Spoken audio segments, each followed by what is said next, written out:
السلام عليكم ورحمة الله وبركاته. أهلا بكم في قناتي قناة جاتو في جاتو. النهاردة إن شاء الله هنعمل مع بعضينا القرص المبسوسة.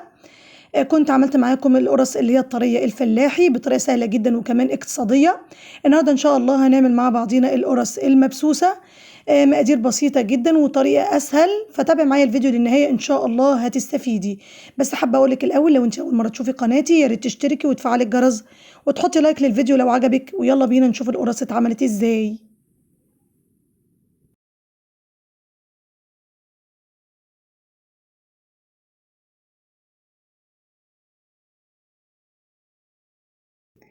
اول حاجه كده في البوله انا هنزل بيه 2 كيلو من الدقيق،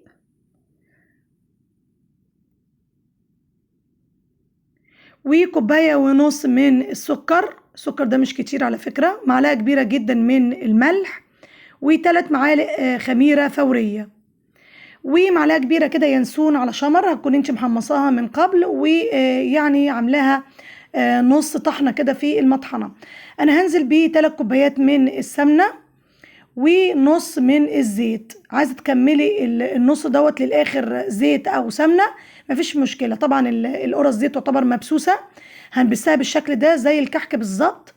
هي بتحب السمنه كتير طبعا، ديت لعشاق الناس اللي هي بتحب القرص تكون دسمه وغنيه. هنزل ب 4 كوبايات من اللبن، بس هنزل ب3 الاول كده، والرابع هسيبه معايا كده لما اقلب كل المكونات مع بعضيها، وطبعا هنزل بيها بالتدريج.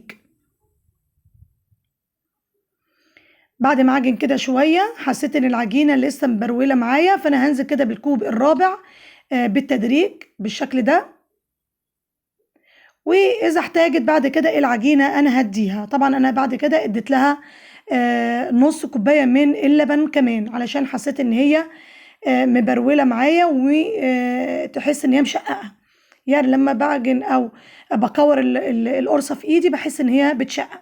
طبعا كده العجينه بقت تمام جدا وبتتفرد معايا بسهوله ومن غير ما تتشقق. هركنها بقى تخمر معايا شويه، هي مش بتخمر، هي بس بتريح يعني تقريبا من ربع ساعه لنص ساعه. وبعد ما ريحت انا هجيب حته حته كده قد البرتقانه الصغيره بالشكل ده، وادخلها كده ادخل العجينه جوه بعضيها او اعملها زي الكايزر كده، وافردها كده على راحه ايدي بالمنظر ده. تتفرد طبعا بكل سهوله، وهحطها في الصينيه بتكون ممكن ما تدهنهاش،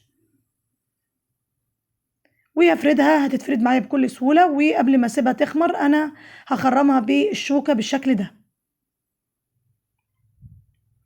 لغايه ما اخلص كل الكميه. انا هسيبها كده يعني تخمر في مكان دافي، وبعدين ادخلها الفرن بقى على اعلى درجه، الفرن الرف اللي قبل الاخير، وهشغل الشوايه على اخر 3 دقايق تاخد الوش الجميل ده وهتطلع معايا. انا طبعا هفتحها معاكم مفرغه من جوه، وطعمها جميل جدا، مش مسكره ولا حادقه، يعني تحس كده ان الطعم بتاعها مسكر في مالح كده. طعمها جميل جدا وكمان دسمه وغنيه، تعجبكم جدا، جربوها. انا هسيبها تبرد براحتها، وبعد ما تبرد انا احطها في اكياس نايلون واحطها زي ما هي كده في الفريزر، ولما تيجي تحتاجي لها هتطلعي طبعا بالطلب، هتكون طازه معاكي وكأنك لسه عاملاها. لو عجبكم بقى الفيديو ما تنسونيش في اللايك، والسلام عليكم ورحمة الله وبركاته.